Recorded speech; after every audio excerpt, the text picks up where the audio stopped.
If the words meal prep already make you tired, stressed, or overwhelmed, this video is for you. Because the Mediterranean way of eating was never about overstressing or spending all day Sunday standing in the kitchen prepping containers or eating the same leftovers all week long. And if we haven't met yet, I'm Dr. Anna, your Med Diet Doc. I'm an internal medicine doctor, and I help adults over 50 eat in a way that actually fits real life without having to do extreme diets or burnout. And in fact, traditional Mediterranean eating is basically the opposite of meal prepping. So if you've been thinking, I really want to eat healthier, but I just don't feel like meal prepping, it's too much work, well, then you're in the right place. Because here's the truth. Most people don't fail to eat healthy because they don't know what to eat. They end up failing for all the other reasons. Meal prepping feels overwhelming. It takes too much time. It's too much work. They think they have to put in all this research just to figure out what to make for their meal. It doesn't fit their real life, and honestly, it ends up being really boring. And after just a few weeks, people end up burning out, falling off the bandwagon, and feeling like they totally failed. But the Mediterranean lifestyle was actually designed for real life because it comes from real life. This was not theorized by somebody sitting at their desk one day. This is the derivative of hundreds of years of culture. So here's the big reframe that we need to lock in. Since Mediterranean eating is not about prepping all your meals, how should we instead think about this to make it really easy? Well, it's all about simple foods, fresh ingredients that are high quality, easy combinations, and very flexible meals. You don't actually need big Tupperware containers, you don't need a big plan for every single meal, and you don't need to cook a bunch of stuff ahead of time for the entire week. Just follow a simple structure. So, how does Mediterranean eating actually work? Well, in Mediterranean cultures, meals are often made very fresh, ingredients are reused in different creative ways. Cooking is simple and it often is pretty fast, and the food just fits into our daily life. So typical ingredients you're going to have in the Mediterranean diet that are tried and true throughout the entire Mediterranean region. Yes, everybody's using olive oil for sure. Fish, it's a C, absolutely. But it's also beans or lentils or cheese or whole grains, vegetables, yogurt, eggs, meats, etc. Lots of natural foods that are very easy to use. They're not just about the recipes. We're not looking for the macros. We're not dealing with meal prep spreadsheets. We're just choosing the right ingredients. So, quick story. I used to live in Italy for 6 years. That's where I went to medical school. And I remember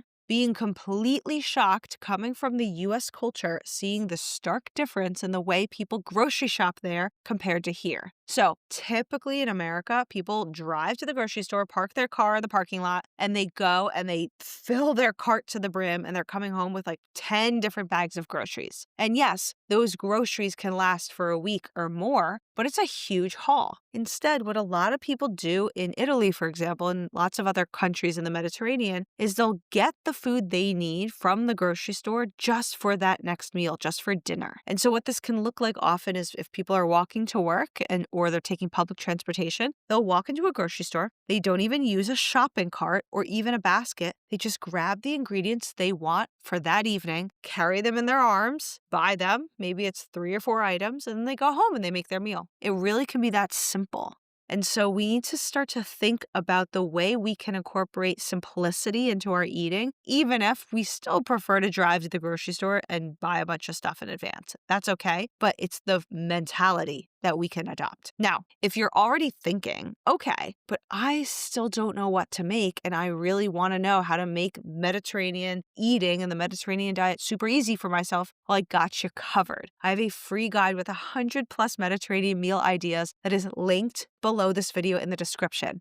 There's no real planning required. You don't have to do any crazy prep. There's not fancy recipes in there that you need to follow, no fancy cooking techniques you have to learn, just very simple ideas that you can pull from anytime you're looking for some inspiration. Now, let me show you how to actually do this day to day. Let's go over the 4 keys to no meal prep Mediterranean eating. Key number 1 is to keep a short list of go-to foods. So you could think of this as you either have a written down list in your phone on a piece of paper, or it's just locked in your mind because it's stuff that you reach for every single time. Anytime you walk into a grocery store, instead of having to plan your meals in advance and think through the recipes, plan your ingredients. Get the staples that you know you always enjoy, and you can just learn to be more creative with those things. Things like eggs or Greek yogurt, or canned beans. It can be cannellini beans or white kidney beans. It can be black beans. It can be ceci in Italian, which are the garbanzo beans. You can get any fresh, frozen, or canned vegetables that you like. And there are certain tricks to using some things in different varieties and different forms. Having olive oil always stocked in your house. It's my favorite oil to use. It could also be avocado oil. You could get some other types of oils too if you want to change it up. Sesame oil is super flavorful. But having those things always available so that you can just pull something together. And then having some source of whole grain, whether you have rice or quinoa or farro or barley or oats. Easy things to boil and cook. And it could even be a nice quality pasta so that you can always just throw something together at the last minute. And then you always want to have stocked in your house some easy sources of protein. They don't have to necessarily be fresh. You can have frozen fish or even canned fish. You can have some chicken. You can have any type of bean like we talked about. All of these are going to be simple protein sources where you can throw things together quickly from a few staple foods to just create a meal without even necessarily having to follow a recipe. And don't forget, one of the easiest things to do is to have lots of herbs and spices available to always flavor up your dishes so that they're not boring. I guarantee you that with just a few simple ingredients, you can literally make dozens of meals on the spot. All right, what is key number 2? It's to use what I like to call the perfect meal formula to actually design your meals. So this is the very simple structure that I like to teach people to create a balanced meal that's going to keep you full for hours so you can overall cut down on snacking, maybe get to some weight loss, and overall boost your metabolism. So the idea here is that every single meal you make should have a source of protein, a source of healthy fat, and a source of fiber that's going to be a fiber-rich carbohydrate from something like vegetables, fruit, whole grains, beans, lentils, etc. And then you're going to add to it a source of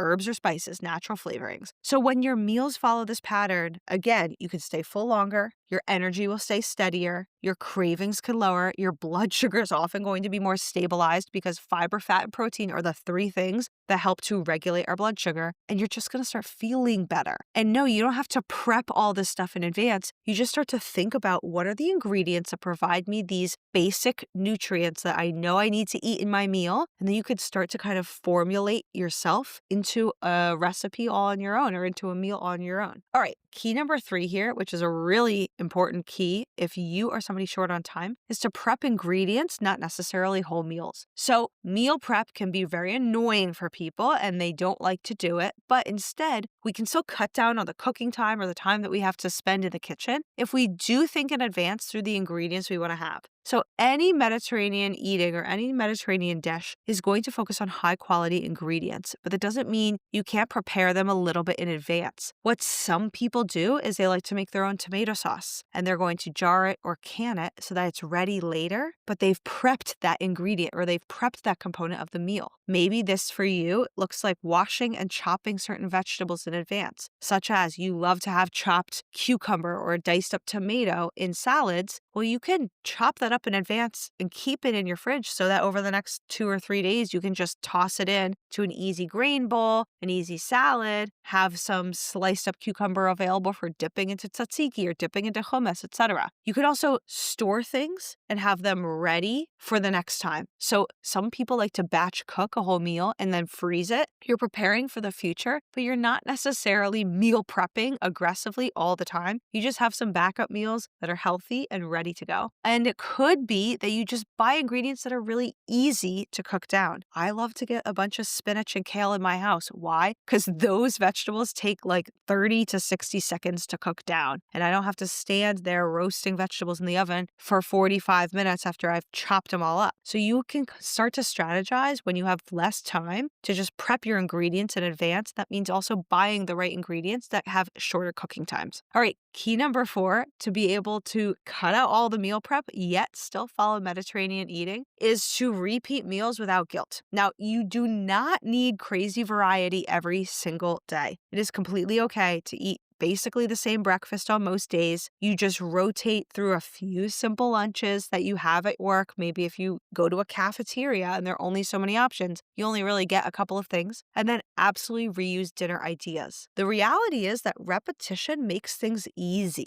So if you have like 7 to 10 different meals that you know you and the other people in your house love to eat, there's nothing wrong with putting them on repeat. Ease makes consistency possible. And the consistency is what gives you that long-term health benefit that the Mediterranean diet promises. And you want to be able to stick to it. Now, some people absolutely get bored eating the same stuff all the time. This is where we want to learn how to play in the kitchen. Change up the flavors. Squeeze a lemon. And if instead you're sick of lemon, get some grapefruit, get some lime, get some vinegar. Try adding onion or garlic to things. Try a different herb or a spice. If you often are using rosemary, buy some thyme, buy some oregano, get some basil. Instead of using dried herbs, go for fresh. Try different spices that you've never used before and challenge yourself by thinking, I don't even know what this goes with. I'm going to Google that. I'm going to look it up. I'm going to use my AI tools. We do not have to come up and invent all these ideas on our own. We need to use our resources well. So what I'm going to do now is walk you through what a no meal prep day can absolutely look like. And I'm going to be very clear with you. This is exactly how my husband and I eat at home. I'm a doctor. He works too. We make very simple meals, so we barely have to think about it. And we are okay with repeating basically our same 10 meals over and over again throughout the week so that we don't have to waste a lot of time getting stressed. Now, if there's a special occasion, we're going to make something a little bit better, a little bit fancier. If we find an amazing ingredient in a grocery store or at a farmer's market, we're going to try new things and test it out. But overall, keeping it simple will save you so much stress, and it often can even be healthier for you if you know that you're building a balanced meal. So let's walk this through. Breakfast. This is going to be something like a yogurt bowl. It could be Greek yogurt. Pick your favorite fruit depending on what time of a year it is. In the fall, I like to dice up pears or apples. In the summer, I'm reaching for berries. In the winter, I don't necessarily have a lot of fresh fruit available, but maybe I'll eat a clementine or a few on the side. Then I add on some crunchy nuts or seeds, sometimes even a little bit of granola or oats. Sometimes I'm in the mood to make things chocolate flavored, so I'm going to mix in some cocoa powder. Sometimes I even add some protein powder in there. You could drizzle on top some creamy peanut butter or almond butter or cashew butter or even some honey. Put on some cinnamon if you want. You see how the basic structure of this can have so many different flavors? Yeah, that's the idea. Then lunch can be as simple as a piece of toast or an open-faced sandwich, saute or scramble quickly, a little bit of egg, maybe some spinach or mushroom or onion, whatever you have really fast, olive oil, and those herbs and spices, and you're done. There was no meal prep. You just grab some things from the fridge, and this meal was prepared in like 5 minutes. And then what about dinner? Dinner, often we like to prepare a specific protein at a time. And a lot of people like to do this. They'll pick their meat or their fish or whatever protein they're choosing, whether it's tofu or beans. So you select whichever one you want. Maybe it's chicken breast for you, maybe it's salmon, doesn't really matter. And then you throw next to it some easy to cook vegetables. Again, it can be leafy greens that cook down really fast. Often the fastest cooking method to do is steaming vegetables. So you can steam broccoli, cauliflower, Brussels sprouts, etc. And then cooking a whole grain like a pasta or a farro or quinoa or just some rice. And then you want to create some kind of a sauce or a flavoring on top. This can be as simple as olive oil with vinegar, olive oil with a squeeze of lemon, salt, cracked pepper. Sometimes we open just pureed tomatoes and tomato sauce. Maybe you want to drizzle on top some tahini. Maybe instead you want to make it a little bit fancier and not necessarily traditional Mediterranean flavors, but putting something with a little bit of soy sauce or sesame oil or sprinkled sesames on top, or using miso in a sauce. All of these Asian flavors that are fantastic, and they just completely change the dynamics of the meal. You could even make a really basic tzatziki Greek yogurt sauce. I mean, there's like so many ways you could do this that don't require any meal prepping. You could just throw stuff together. So again, this is not about crafting all the recipes you're going to eat for the whole week and then grocery shopping accordingly and stressing yourself out. You don't have to get a bunch of containers. You don't have to divvy everything up. This is Monday, Tuesday, Wednesday, Thursday, Friday. You don't have to stress out about it at all. If you want to do that stuff, you're welcome to. But if you're like me and you want fast, flavorful, and super healthy, this is the simplest way you can do this. Now, reminder that if you do need some ideas for how to get going, I have my free guide linked below this video, 100 plus Mediterranean meal ideas. It is for you, and I want you to use it and make it your own. So please don't forget to grab your copy below. Now, we need to turn our attention to something extremely important. The Mediterranean diet is not just about amazing flavors and simple meals. It's actually one of the healthiest, if not the healthiest, diets there are, or ways of eating there are. There's the most research of any diet in the world behind the Mediterranean diet. So let's talk about why it works so well. It is so balanced in nutrition. It fits real life. You don't have to be perfect. You don't have to be restrictive. You don't rely on motivation. It's simple, it's pretty easy, and it's very, very enjoyable. Also, it doesn't have to be super expensive. So it doesn't break down just because you get busy. As you can see, there are so many ways to approach the Mediterranean diet without doing fancy recipes and meal prep. You don't have to feel like you're falling off and failing because there's really nothing extreme to fall off from. You can also probably see how simple it would be to go to a restaurant, for example, and follow Mediterranean. And a lot of people are really surprised that eating this way not only feels easier, but it actually helps with weight loss, especially after you're 50. So I have tons of other videos up here on this channel where I want you to take a deep dive with me into understanding how you can use the Mediterranean diet and lifestyle for weight loss if that is one of your goals. I know a lot of you out there are listening and you do have a goal of weight loss because so many people do. So don't forget to check out that video and I will see you over there.